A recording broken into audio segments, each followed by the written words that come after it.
Hello, everyone. I was just talking to Aisha, and then I let everyone in, and it just sort of blows up on the screen. So it's cool to see so many faces again. Uh, Thanks so much for joining, everyone. This is our second running science happy hour, which is sponsored by Novell USA. Maria is on the call, I see. So thanks for joining, Maria. So yeah, before we start, I just want to again thanks Maria and Susan at Novell for sponsoring this event. As I said last time, Novell sponsors a lot of biomechanics events, and they're always sort of willing to do that and help out. And so this is a different kind of, I guess, conference format in a way, where we bring people together that aren't necessarily just scientists. And so thanks again, Maria, for sponsoring. And I'm not sure if you wanted to say a quick word or two, but yeah, so go ahead. Just wanted to thank you again, Max, for setting this up. The meeting last week was super informative and very interesting. Thought it brought up some really great conversations and just very easy, and looking forward to this again. We're happy to support you and the community. As I said last time, and Max has just said, we are happy to support some biomechanics related things. This is, again, a little bit outside of that. So really great to see how you guys talk about the same subject and potentially how some applications with technology that we might have could even answer some of the questions you guys have. So again, thanks so much, Max, for setting this up, and looking forward to hearing what everyone has to say today. Thank you, Maria. So one more time, thanks to Novell for this support. So again, quick background for those of you that weren't here last week. The whole idea behind this started, as most things these days seem to start, at least in science, on Twitter. And discussions kind of take place, and often it can be kind of hard to follow. So I thought there seems to be a good amount of interest. So let's pull it into a Zoom meeting and have these discussions in person, if you will. And so that's how it started. And ultimately, it was about bringing all, coaches, scientists, clinicians, athletes together to kind of discuss things a bit differently, as opposed to our science-y conferences that we all attend. I've gotten a bunch of questions that I've sort of listed here on my doc and from Twitter and email. So I'll bring those up, and I also encourage you to post questions in the chat box or chat bar. So we'll address those from there. That'll be the format. So the format will be basically Q&A moderation, if you will. I'll moderate a bit. I'll bring in Aisha quite a bit to get some of her input and perspective on injuries and her experience from with regards to getting injuries and then coming off of them. And then I'll pull in a few clinicians. I've seen Dr. Krause come on, as Rich Blagrove I see here, although the name Evie, I'm assuming it's your daughter's name there, Rich. Yeah, I can't change it. Sorry about that. Yeah, yeah. I'm not 5 years old. Yeah, and a bunch of you are here, so that's great. Thank you so much. Okay, so also I want to point out that today is International Day of Women and Girls in Science. So thank you to everyone who contributes to the science machinery. I've got a lot of collaborators that have been super helpful to my career. So very, very thankful for everyone around me that contributes. Thank you so much. Okay, so today's session is on injuries, the broadest word in running science ever. And so we will sort of take it one step at a time. Lots of questions were emailed. As we did last week, we had Dathan Ritzenheim last week in the footwear discussion, and then this one here will be on injuries. And I've invited a guest who's a 2016 Olympian for Jamaica in the 3,000 meter steeplechase, 2018 Commonwealth Games champ in the steeple that took place in Australia. Personal best in the 1500 of 404. That was indoors, if I remember correctly. 426 in the mile. 914 in the steeplechase. Many might not realize what the steeplechase is. It's a 3,000 meter distance with a bunch of heavy hurdles that don't move if you hit them. And there's a big water hole at the top of one of the turns that you have to jump through. And so 914 is very, very, very, very good. It's top world class, top 10 in the world in many years. And so very good. That's Aisha's specialty. 1507 in the 5,000 meters or 5K. So so thank you, Aisha Praught Leer, for joining us. Appreciate your time today from Arizona. Thanks for having me. I'm excited to be here. Thanks. So Aisha is in Phoenix on a training camp with her team, running away from the weather in Boulder in February. So taking advantage of some warm weather training. So Aisha, all of these, of course, athletic accomplishments are very, very impressive. But you've also been involved, just to start off with, some projects that you've launched that you've spearheaded to empower young runners, female runners in Jamaica. Would you mind just sort of talking us through what that is? Yeah, sure.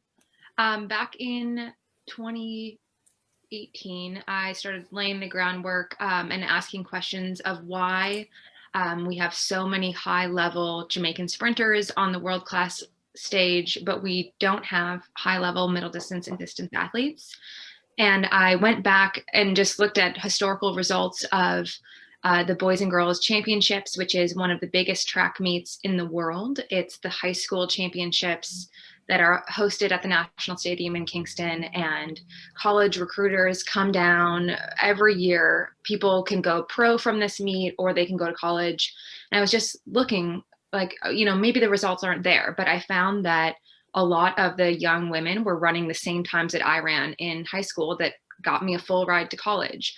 So I'm now trying to connect the dots and figure out what's the gap. Why are we not seeing this translate to women running in college and beyond? So my mission is to connect the dots and to spend time in person with young female middle distance runners in Jamaica and their coaches, and use sort of my influence in the sport to help connect with colleges or opportunities for these young women to further their sport. So COVID kind of stopped me in my tracks, because I think this work is done best in person. But I've so far had 1 2-day clinic that went really well with one particular high school in Jamaica. And I'm watching one of their women who competes now at Texas A&M. So we're really trying to get that ball rolling. And that's something that I'll be working on in the future. Oh, that's amazing. Thanks for sharing that. I had seen a lot about it on your social media platforms, but I hadn't really sort of, known exactly what the story behind it was. So thanks for sharing. That was great. Okay, so let's get into some injury discussion. So first question, I'll start with Aisha. So late 2019 and early to mid 2020 was sort of an injury period for you. Would you mind kind of going over what the injury was, severity, and then if possible, like what you think might have been responsible for this injury, and then how you addressed it, how you came back from it? Sure.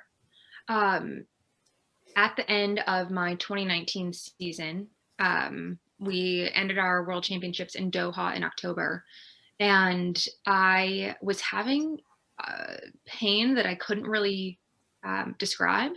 I couldn't point to an area. It wasn't clear, but I just kind of had felt off for a long time. And I thought that I might have had a pelvic fracture or something, like some sort of something around my left hip. I couldn't really describe it.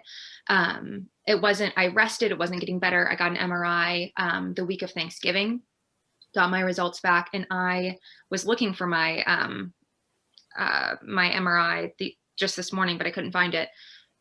I had severe, I think, tendinosis of my high hamstring.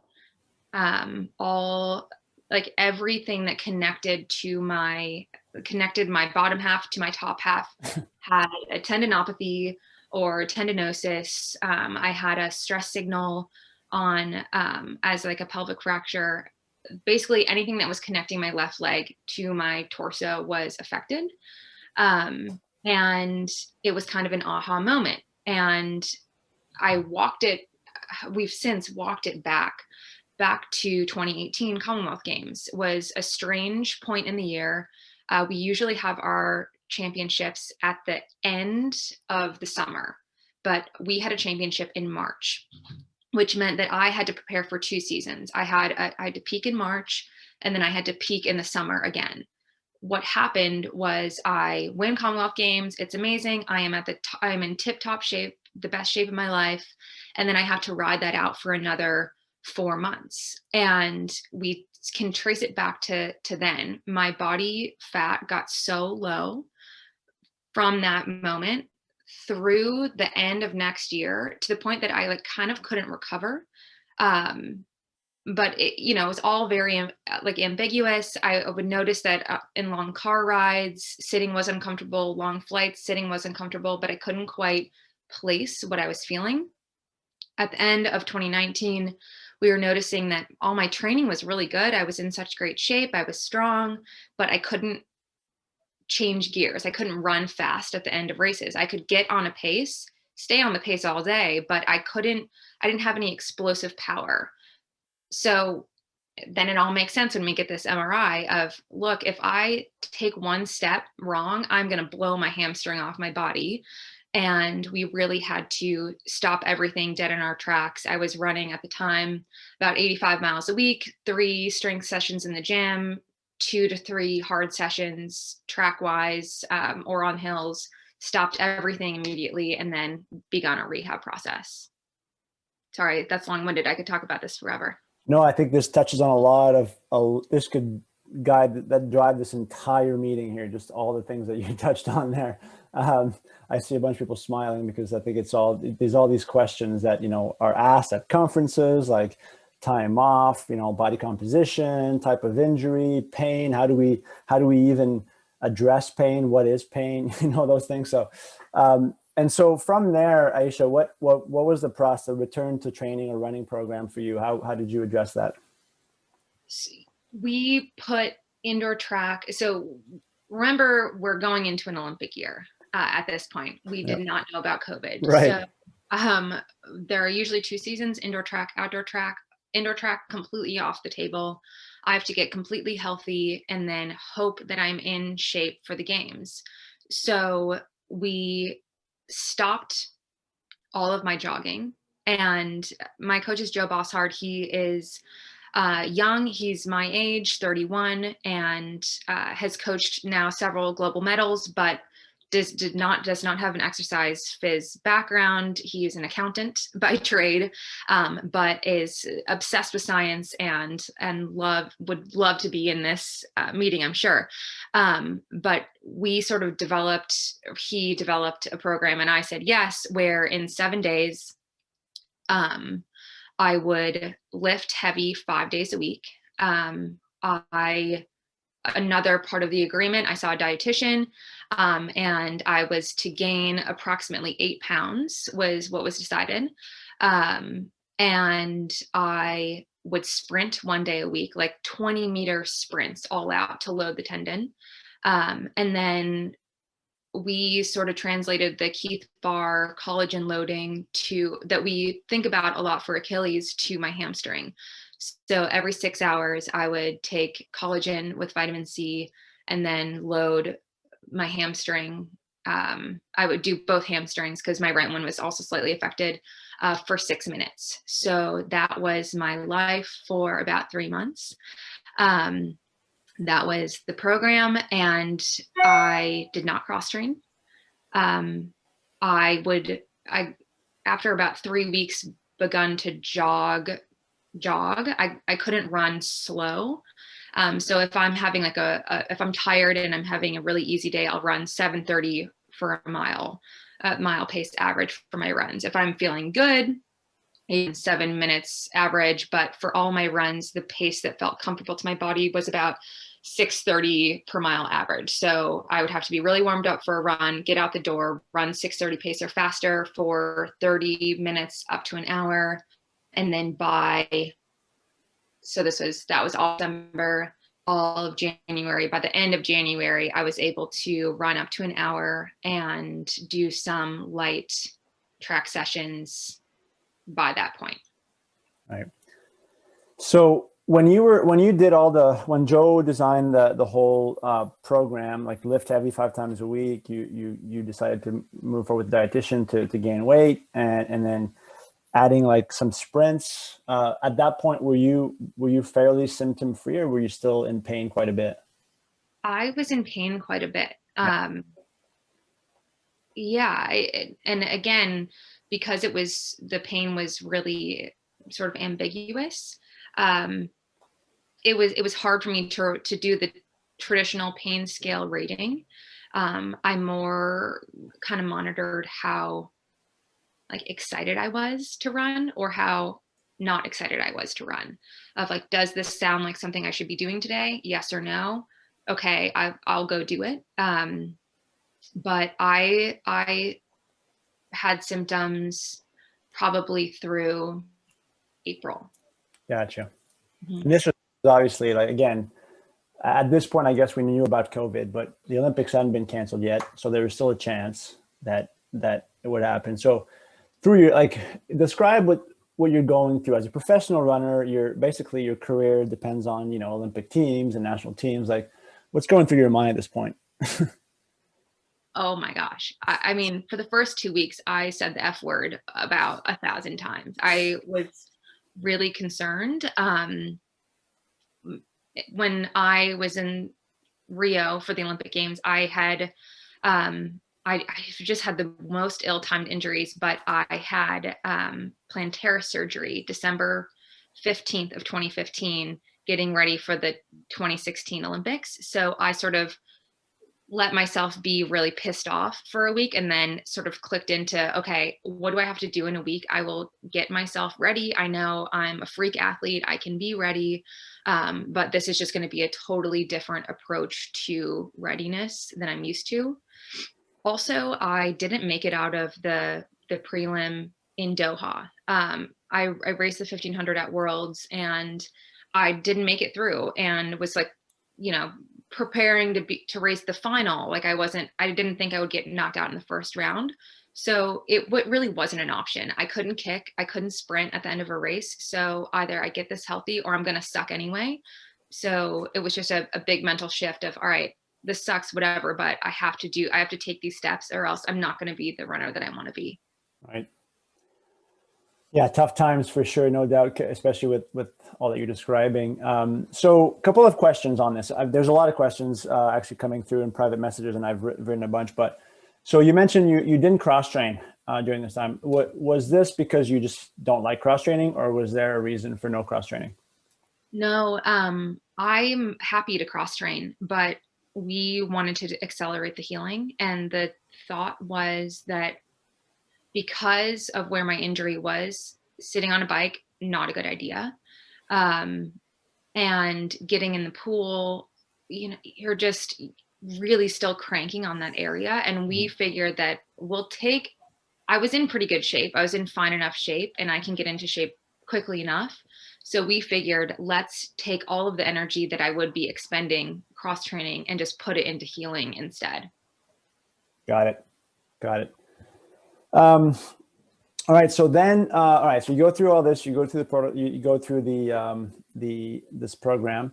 Obviously it's not a linear process, right? Like you've gone, I'm sure you went through weeks where like, oh, there's progress, this is great. And then the next week it's worse or something, right? So, was that kind of what happened with you in that sense? Yes. I'm really sorry. I'm in this Airbnb, and there's like 5 small dogs next door. So I'm going to shut my window if you can hear what's going on. It's nothing. Yeah.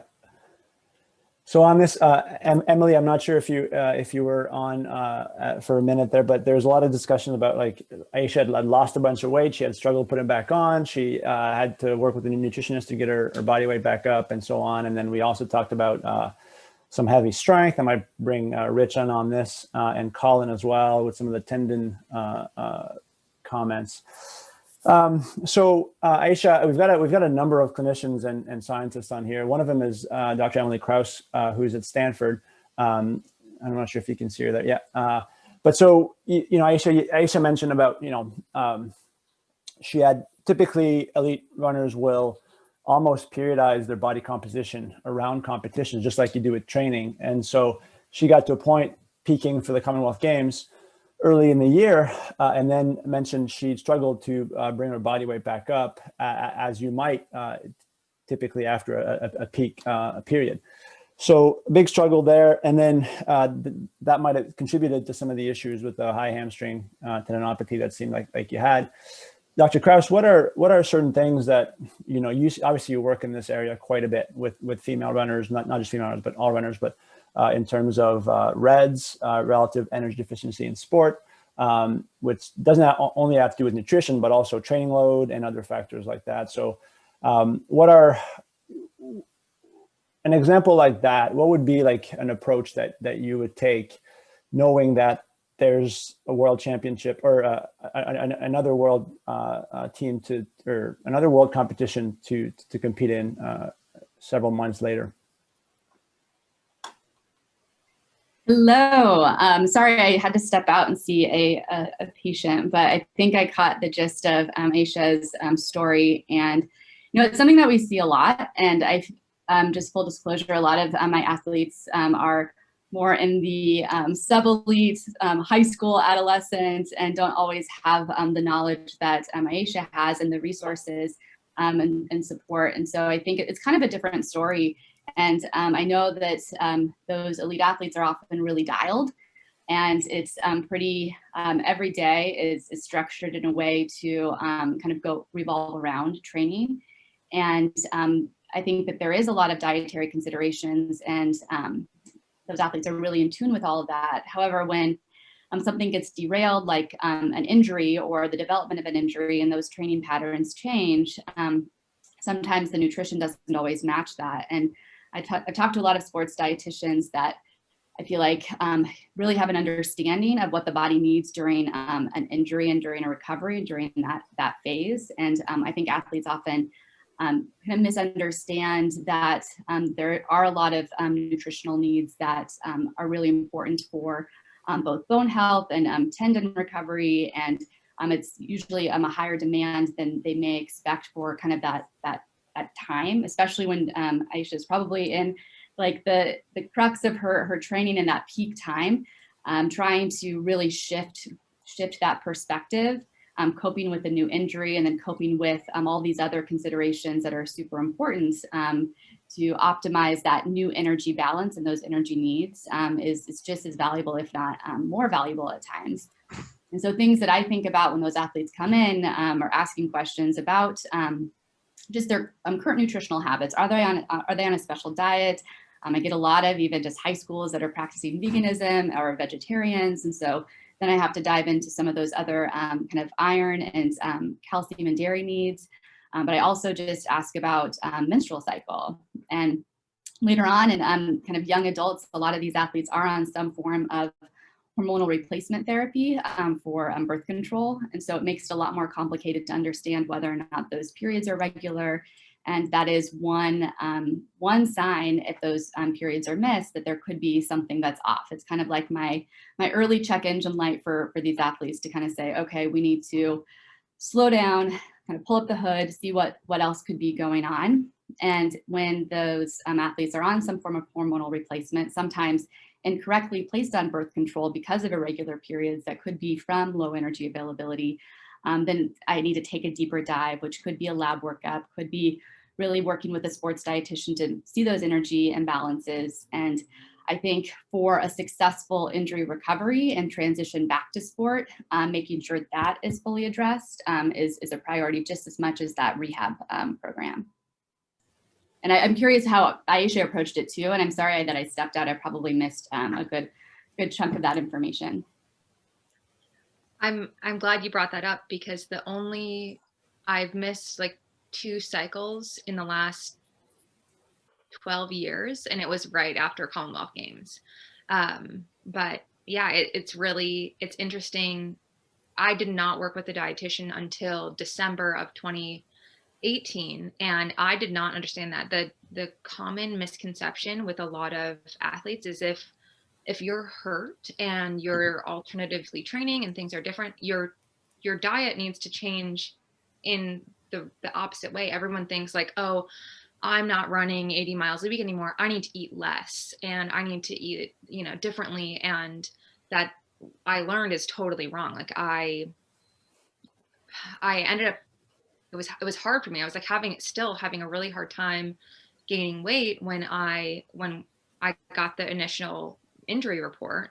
I didn't know how. Like I ended up having to basically make a schedule for myself and sit with my RD and like, okay, it's been 6 weeks. I've gained 2 pounds. This is not good enough. Like I need more direction. And so we just wrote a literal schedule for me. At this o'clock, I need to eat this. At this o'clock, I need to eat this. At this o'clock, I need to have a can of tuna with mayonnaise and all, just like having such a guide. Now I've learned that, oh, this is how you do it. It's okay. I don't have to think about it. I don't have to have my schedule because I now know what my body needs better. But we're not taught this most of the time. And like the general theme is like, oh yeah, be lean and light and you'll run fast. And it's so much more nuanced than that. And you need so much more than people think when you're, becoming a budding professional. It's like, oh, I'm hungry. I ate and that's good enough. It's like, how many grams of protein did I have? Did I have enough carbs? Like how am I fueling my body for the different stages of training? So it's really important. Yeah, that's so interesting to hear, because I have these athletes in their high school years that are premenarchal, so haven't had their first period. They think that same mindset. They don't have those tools, and they're rapidly growing and developing, and they're at their peak years of bone development. And I just get really worried that they're missing these super important steps so that they can run successfully in their collegiate, post-collegiate years. But it's interesting that even with all of your experience and all of your coaching and mentorship and everybody behind you, that it took until this injury to kind of put all the pieces together. And I mean, we've seen this not just in runners, but, post ACL injuries, they'll start to lose weight. And we think about things that are influencing the recovery and that safe progression back to sport. And that nutritional piece is just as key as kind of hitting the gym and working with that PT, in my opinion. I agree. So this is a really interesting conversation in the context of, there's a lot of biomechanists on here, right? And often if you attend a biomechanics conference, we're talking about, is this force variable bad? Is this movement bad? Is this bad? Is this bad? But there's all these other factors, of course, that you've just mentioned, Emily and Aisha, that obviously biomechanists are a bit outside their purview to address. The big challenge I find is, since a lot of bone stress injuries occur in really young athletes, female and male young athletes, it's a bit out of like the scientist's hands, if you will, and even the clinician to a certain extent. To me, it seems like it's a big coaching education and parent education. And so and then there's some sort of difficult topics at times. Like if you're coaching a 14-year-old or 13-year-old, it's difficult to approach, especially if it's about menstrual cycle or other issues. It becomes tough. So Emily, in your experience, like what's there's a few coaches on here, I know. So what's the best approach in terms of addressing that? Obviously, my experience is I'll talk to the parents if they bring it up.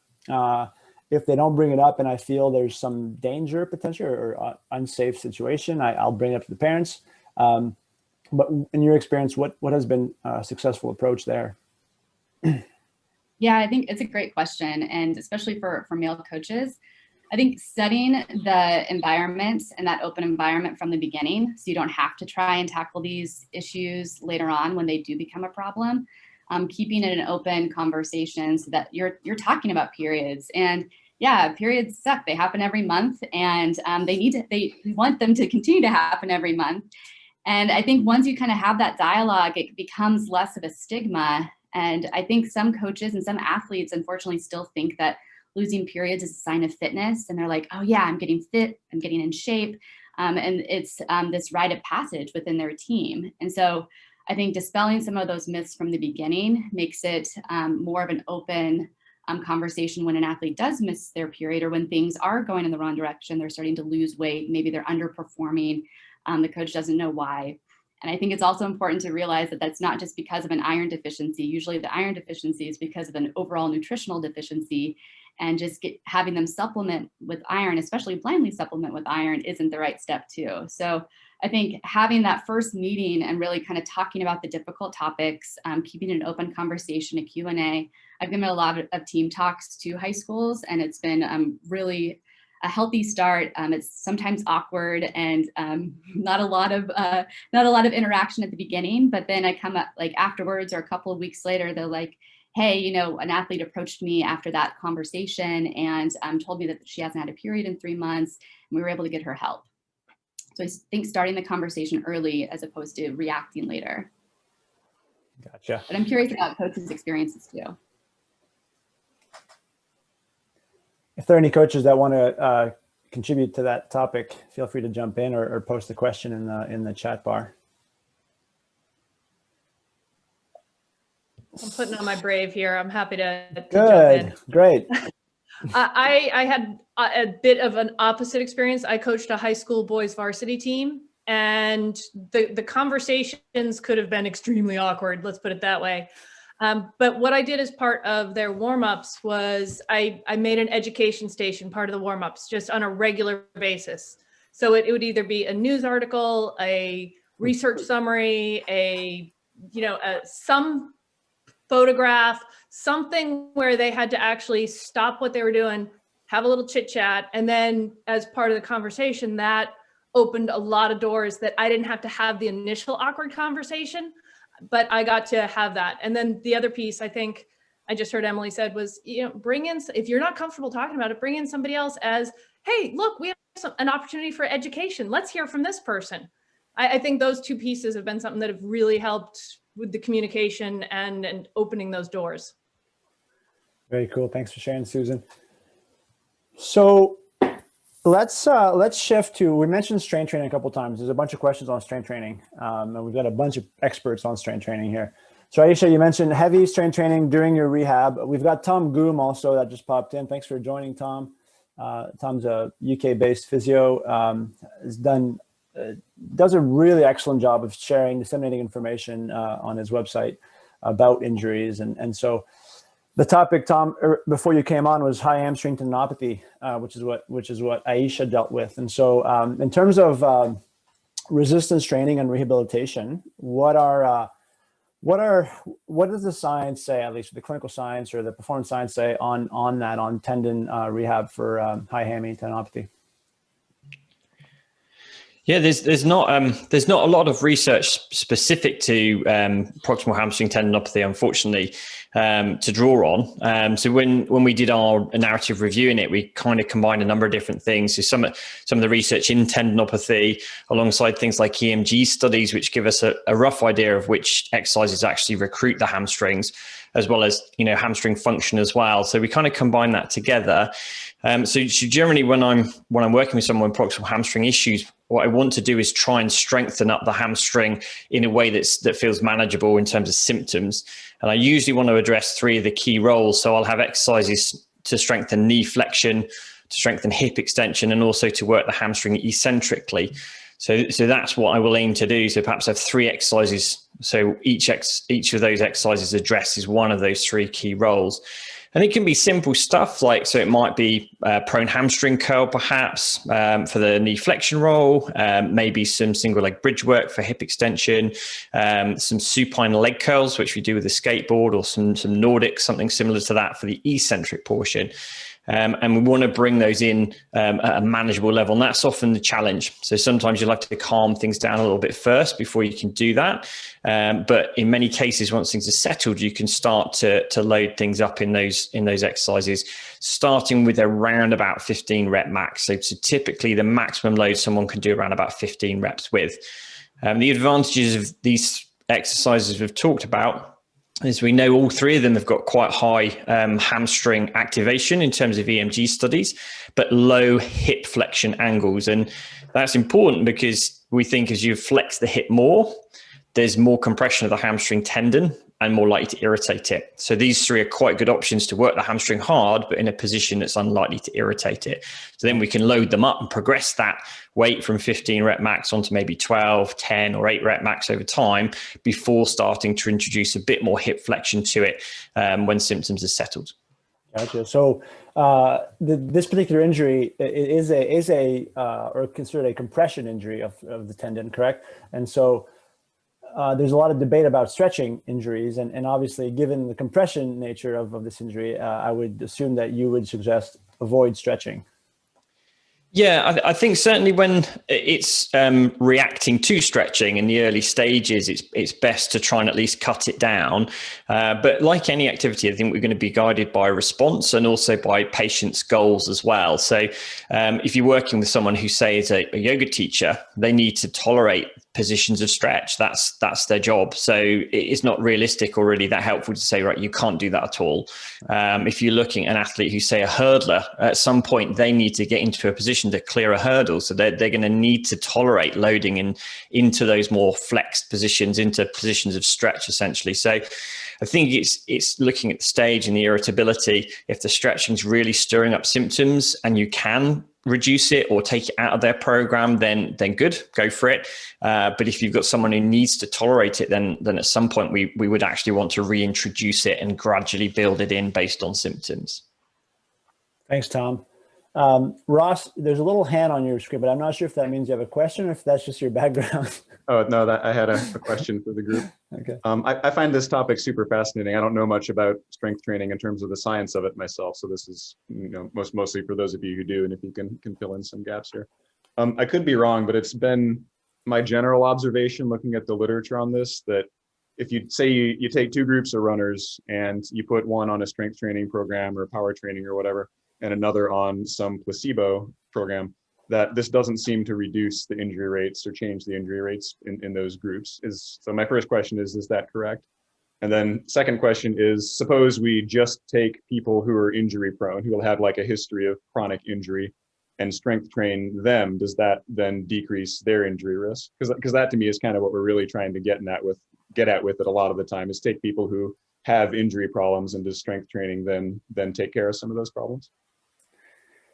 I suppose Rich Blagrove may have some answers here. I know the literature on strength training for performance is fairly solid. I wouldn't say perfect, but fairly solid is the rating I would give it. But in the injury realm, you're right, it is not that much. I think it's all based on tendon studies, for example, and maybe not necessarily athlete or applied studies. So Rich, what are your thoughts on this? Yeah, thanks for bringing us in, Max. So just for everyone's information, my main background is as a strength and conditioning coach. So I guess there's already a huge bias there in that I would believe that strength training probably offsets the risk of injury with runners. But yeah, Ross is right. If we actually look at the experimental evidence that's evaluated whether like a general program of strength training over a period of months and months lowers the risk of injury rates with endurance runners, there's not very much evidence to suggest it does. So I'm aware of 7 or 8 studies, I think, that have tried to address that question. And there's only one that's actually shown reductions in injury rates as a result of exposing runners to a strength training program. That study was actually in military recruits, I believe, by Kopak and colleagues. So I think they took about 50 military recruits, they split them into 2 groups. One of the groups added some strength and conditioning as part of their warm-up, which was a series of stretching and sort of localized strengthening exercises, predominantly for the knee and the hip. And the other group just continued their normal military training. I can't exactly remember how long the study was, but after a period of time, they did see reductions in the incidence of patellofemoral pain in the group that was exposed to the strength training intervention, compared to the group that continued their normal training. I guess the one difference with that study compared to the studies that haven't found any difference with strength training interventions is that they used a very high frequency. So before pretty much every single training session, they did a kind of microdosed block of strength and conditioning work for about 10 to 15 minutes. So potentially that's the avenue that researchers might want to go down in order to look at whether strength training does have a benefit, rather than doing the sort of traditional 2 or 3 longer sessions per week. Right. So I think that goes back to design a bit. Like I think historically distance runners were really big on, 3 sets of 15, 20 reps for strength training. And I think since, I don't know, maybe for 20 years now, we've known that that doesn't really work, but it still happens for some reason. Thanks to your work though, Rich, I think the population is sort of understanding now that the heavy resistance and plyometric work is obviously potentially more valuable. So that's good. So big question, Aisha. So based on this conversation, the evidence on using strength to reduce injury risks or potentially even come back from it is not that strong. But this is what I want scientists to hear. And I think your answer will be what I'm thinking it will be. But you've done this and it worked for you. You got back, right? And it's not like you did this like very controlled experiment on yourself, but you did a couple of things, or many things, to address a bunch of issues, and the outcome was positive. So as a professional runner, and I know that knowing Joe a bit, that he's on top of it every day and he's reading on this stuff all the time, and I'm sure that you are as well. If someone says, Aisha, you know what, strength training there's not really much evidence for it, like what's your answer to that? I would like spit out my drink if I was taking a drink. So in my training group, we are some of the most successful women in the world. We're also some of the strongest women in the world. And I would not still be a high level professional at 31 without the strength work. And, we're not taking bands and going like this.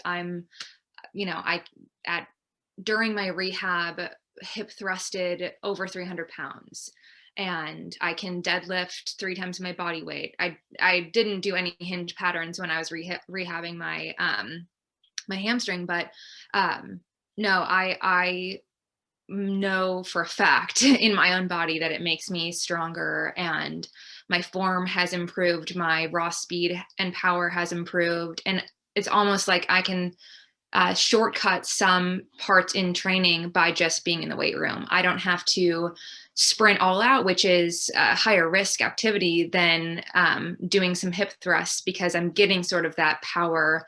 I'm getting that power in the gym. And I am such a firm believer in strength training. And I think that the other women on my team are as well. We're, in general, a super healthy, high achieving team. And I think that's a key piece for us. Excellent. So just for context, Aisha's training group is based in Boulder and includes, it's a big group now, so I might forget a few people, but Corey McGee, who's like a 402, 401, 43, 1500 meter runner. Emma Coburn is world champion in the steeplechase. Dom Scott. Who else? Aisha, I forgot. Danny Jones, who's an all-star at Boulder. Yeah. Laura Thweet was 5th at the U.S. Marathon Trials, running 60 miles a week when everyone else was running 100 to 120. Who else do we have? We have Kate Grace now, right? Yeah, we have Kate Grace, who's 158 in the 800, Olympic finalist in the 800, U.S. Trials champion in the 800, and she's run, I think, 402 or 403 in the 1500. We have Maddie Alm, who's also our dietitian, who is trying to qualify for the Olympic trials this coming summer. And we also have some guys on our team. They're great as well. But they're not as great as the group of women on the group. I'll say it. So there's a question, Jessica, you asked about the strength study that Rich mentioned. You're right. It wasn't really strength based. It was really sort of general strength, or even sort of really low load strength. And that's what I think we mentioned about the design issues, is they haven't been designed to provide the stimulus that we think might be beneficial. And that's something that obviously needs to be done, I think. Yeah, because if Aisha's talking about hip thrusting 300 pounds, yeah, that sounds like a little bit more than what they were doing in that intervention study, and potentially more beneficial for improving capacity for sure. Yeah. I'll try to work up to that. Exactly. I gained 4 centimeters to my glutes through the whole process. So yeah. Motivation enough. Yeah, it's high level work. For the coaches out there, is it how typical is it of whatever level of runner that they do that type of training that we're talking about here? Like, kind of high, low rep, high weight type of strength training. Is that pretty common among fairly serious runners, or is that still kind of an unusual thing for them to do? I'm wondering if it's a thing where, like, you see somebody in the gym and they're doing rotator cuff exercises. Okay, they probably had, shoulder problems in the past, and had they done that ahead of time, maybe they wouldn't have had the problems, or maybe it's sort of a similar thing. I suppose Aisha Aisha's around a lot of world-class runners constantly, so she'll be able to attest to that or not. There are 2 groups that train in the US, or that I know of, that lift in this way, that lift really heavy. And it's our group, and then the group formerly known as the Oregon Project. They work under David McHenry, and they also do some pretty serious heavy lifting. Yeah, and I think most pro groups now, like even Dathan's group in Boulder and Ben Rosario, NAZ Elite in Flagstaff, they do heavy lifting as well. In terms of like high school athletes, Ross, I'm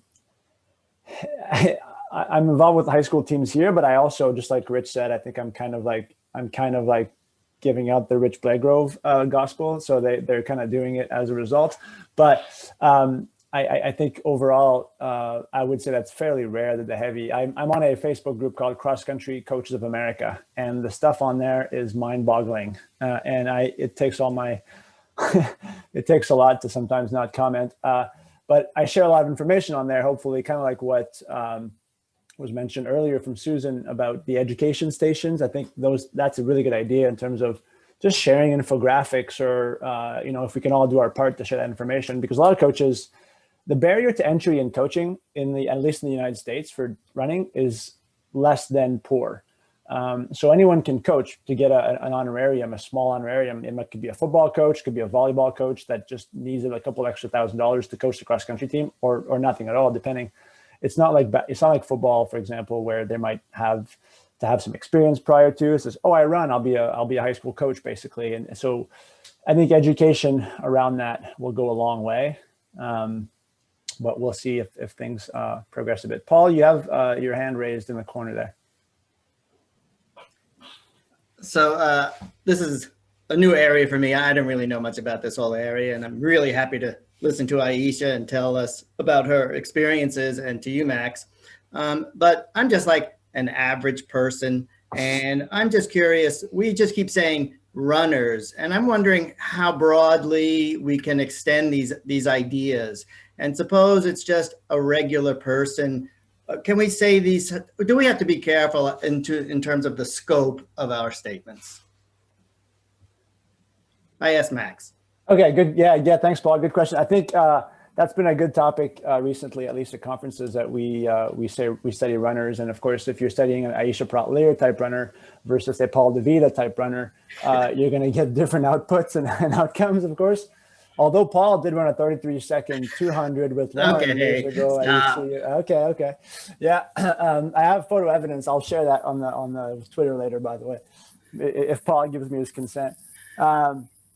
But yeah, I think defining populations, it could be age, it could be training exposure, how much they do, not just distance, but like Aisha mentioned, there's a lot more to just running, right? There's lifting, there's sprinting, there's running fast, running uphills, all this intensity. And then also experience, especially in us normal runners that might not do all these other things. How long have you been running? Those types of things in research studies.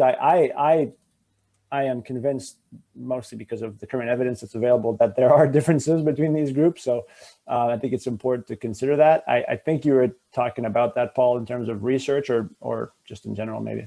In general, sort of, but you're right. A lot of the science comes out on undergraduate students. So for example, Yeah. 18 to 22-year-olds. Yeah, right.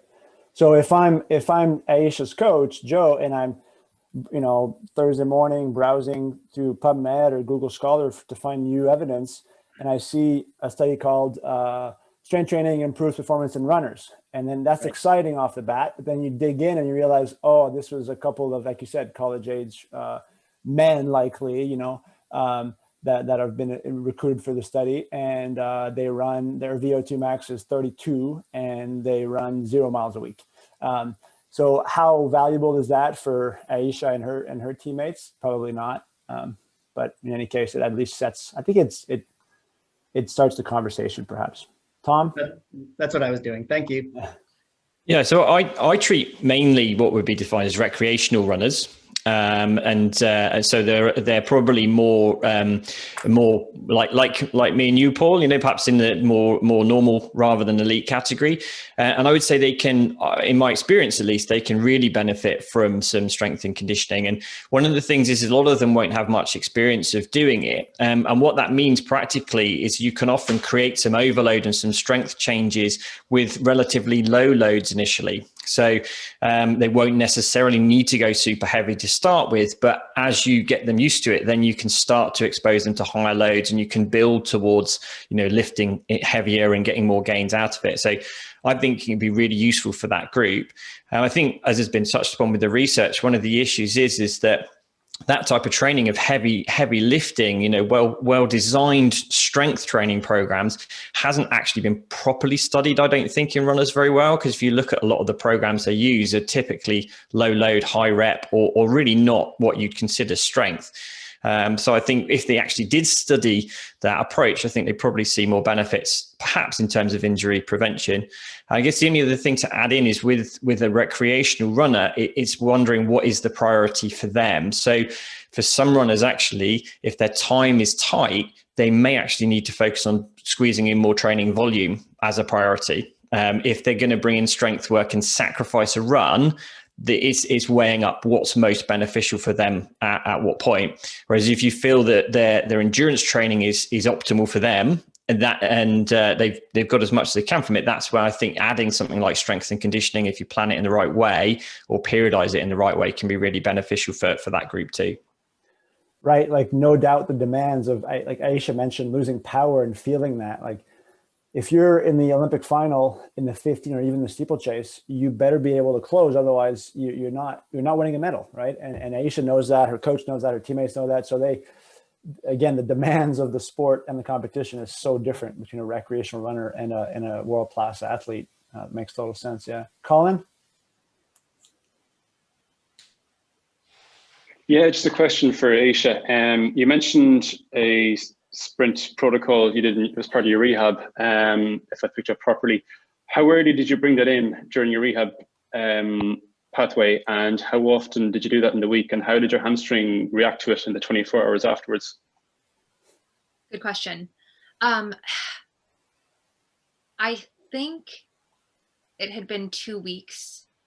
It took me 2 weeks from initial diagnosis to bringing it in, and we started with 20, I think it was 20 or 30 meters once a week. I think I started with 3 with a particular attention to form, like shortening my stride a bit, and knew that it was going to flare it up a bit, but that was the best way to get total load. So it would be a bit reactive, probably the first 3 times that we did it.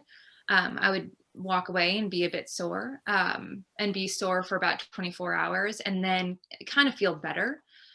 So then we started to work that up to more reps, a little bit longer, a little bit more jogging before and after, but I would only do that once a week. Okay. Yeah. Very cool.